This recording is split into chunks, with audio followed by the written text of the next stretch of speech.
हरियाणा की पूर्व कैबिनेट मंत्री कविता जैन ने आज यानी सोनीपत में संगठन में विस्तार करते हुए सोनीपत महिला मोर्चा के नवगठित टीम की घोषणा कर दी। इस दौरान पत्रकारों को संबोधित करते हुए पूर्व मंत्री ने कहा कि देश और प्रदेश में बीजेपी के शासनकाल में महिला हित में सबसे ज्यादा काम हुआ है। उन्होंने कहा कि प्रधानमंत्री नरेंद्र मोदी के प्रयास से महिलाओं को रसोई घर चलाने के लिए मुफ्त सिलेंडर दिए गए हैं। वहीं लगातार महिला हित में सरकार काम कर रही है। पूर्व मंत्री कविता जैन ने कांग्रेस की सरकार पर भी निशाना साधा और ये कहा कि कांग्रेस के विधायक या पदाधिकारी सिर्फ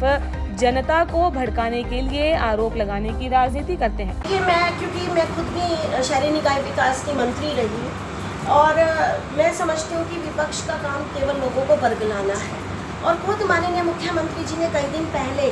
खुद एक प्रेस कॉन्फ्रेंस करके हरियाणा की जनता को संबोधित किया, क्योंकि प्रॉपर्टी आईडी एक ऐसा विषय है कि जब हरियाणा की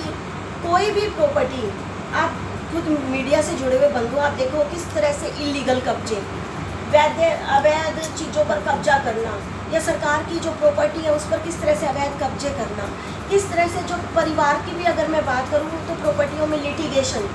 अगर मैं जैसे गांव की संपत्ति की बात करूँ कि किस संपत्ति पर किसका अधिकार है, भाइयों में भी खून हो जाते हैं। तो माननीय मुख्यमंत्री जी ने एक बहुत अच्छी सोच ली कि आज आईटी का युग है, उसके माध्यम से हम हमारी जो हरियाणा की प्रॉपर्टी है वो पूरी तरह से एक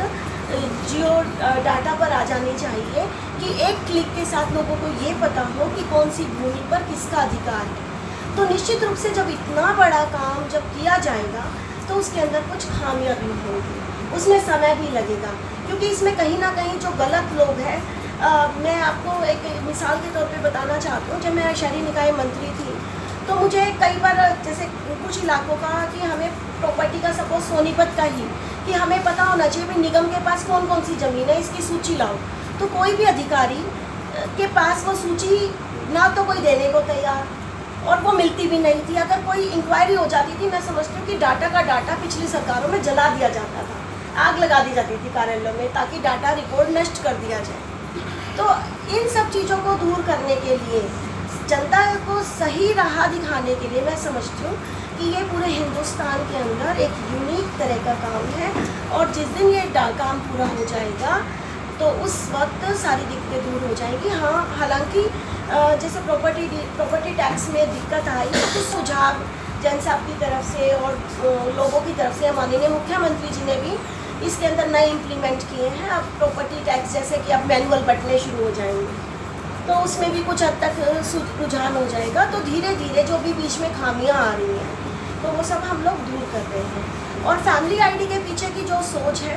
आप देख सकते हो कि जैसे पेंशन की मैं बात करूँ, अब फैमिली आईडी के अंदर जितना क्योंकि 60 वर्ष की उम्र होते ही खुद पेंशन अब शुरू हो जाएगी, जो उसके अंदर डिसेबल है उसकी पेंशन शुरू हो जाएगी। मुख्यमंत्री जी का ये कि मुझे गरीबी दूर करना, क्योंकि कांग्रेस ने तो 60 साल तक राशन किया और हर बार शासन किया और उनका सिर्फ एक ही हमेशा उसने नारा दिया, गरीबी हटाओ, कांग्रेस का हाथ गरीब के हाथ में, लेकिन आज तक भी गरीबी वो दूर नहीं कर पाए। लेकिन माननीय मुख्यमंत्री जी ने एक कदम आगे बढ़ाते हुए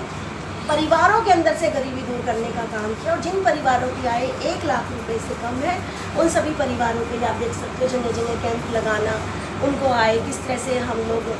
काम रोजगार देकर उनकी आय बढ़ा सकते हैं। चाहे वो प्रदेश सरकार हो, पिछले 9 वर्षों से लगातार हमारे जितनी भी योजनाएं हैं उनका केंद्र बिंदु और आधार बिंदु महिला है और हर क्षेत्र में महिलाओं के लिए हमारी सरकार ने काम किया है और ये महिला मोर्चा जो पूरा तरह से सक्षम है, हमारी जितनी भी लाभार्थी योजनाएं हैं घर घर तक बहनों तक पहुंचाने का काम करेगा, ताकि महिलाएं, क्योंकि आज आप देख सकते हैं चाहे आप किसी भी प्रदेश के अंदर चले जाओ, हमारी जो बहनें हैं, क्योंकि जिस तरह से मोदी जी ने चाहे वो उज्ज्वला योजना हो, शौचालय योजना हो, हर घर नल योजना हो, मुद्रा banking, startup, self help groups, मातृत्व वंदन योजना और ऐसी सबसे बड़ी आपकी बेटी हमारी बेटी योजना, बेटी बचाओ बेटी पढ़ाओ योजना। और मैं समझती हूँ महिलाओं का जो चाहे वो सामाजिक रूप से उत्थान है, चाहे आर्थिक रूप से, चाहे राजनीतिक रूप से, एक महिलाओं को जो उत्थान करने का अवसर इन 9 सालों के अंदर मिला है, आज महिलाएं भारतीय जनता पार्टी के साथ जुड़ना चाहती हैं। और निश्चित रूप से मैं ये भी एश्योर करती हूँ कि हम सभी मिलकर महिलाओं के उत्थान के लिए हर संभव कार्य करें।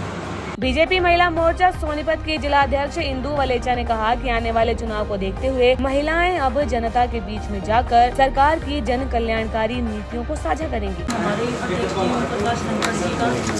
और हमारे जो अध्यक्ष है महिला मोर्चा की सुनीता डांगी जी का, कविता जैन जी का आभार व्यक्त करती हूँ कि उन्होंने मेरे को इस काबिल समझा कि मेरे को यहाँ पे सोनीपत में महिला मोर्चा का जिला अध्यक्ष बनाया। जैसा कि आज आप देख सकते हो कि हमारी पूरे ज़िले की टीम आज घोषित की जा रही है और मेरे को पूरी की पूरी उम्मीद है कि जो हमारी ज़िले की जो टीम घोषित की जा रही है ये बहुत एक अच्छी टीम बन के उभरेगी और हमारी जो भी वर्क होगा जो महिला मोर्चा को मिलेगा वो बहुत अच्छे से होगा और एक हमारा जो संगठन है वो पूरा का पूरा मजबूत बन के एक हरियाणा में एक कहते हैं ना कि कहावत है कि जब कहते हैं कि बहुत सारी लेडीज़ इकट्ठी दौड़ती हैं तो उनकी आवाज़ हरियाणा के पूरे कोने कोनों में जाएगी। तो मैं सिर्फ यही आशा करना चाहूँगी कि जो मेरी महिला मोर्चा की जो नई टीम बन रही है, कुछ हमारी जो कहते हैं कि पहले से ही जो मोर्चे में थी, जो हमारे एक्टिव लेडी और जो हमारे मोर्चे में पहले से ही पदाधिकारी थी वो भी हमारे मार्गदर्शन करेंगी और कविता बहन जी के और हमारे अध्यक्ष जी सुनीता डांगी जी के नेतृत्व में हम चाहते हैं कि हमारा महिला मोर्चा काफ़ी आगे जाए और हमारी जितनी भी लेडीज़ यहाँ पे जुड़ी हुई हैं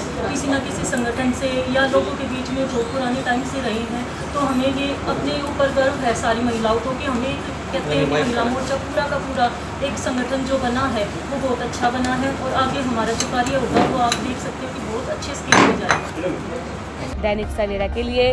सोनीपत से संजीव घनघस की रिपोर्ट।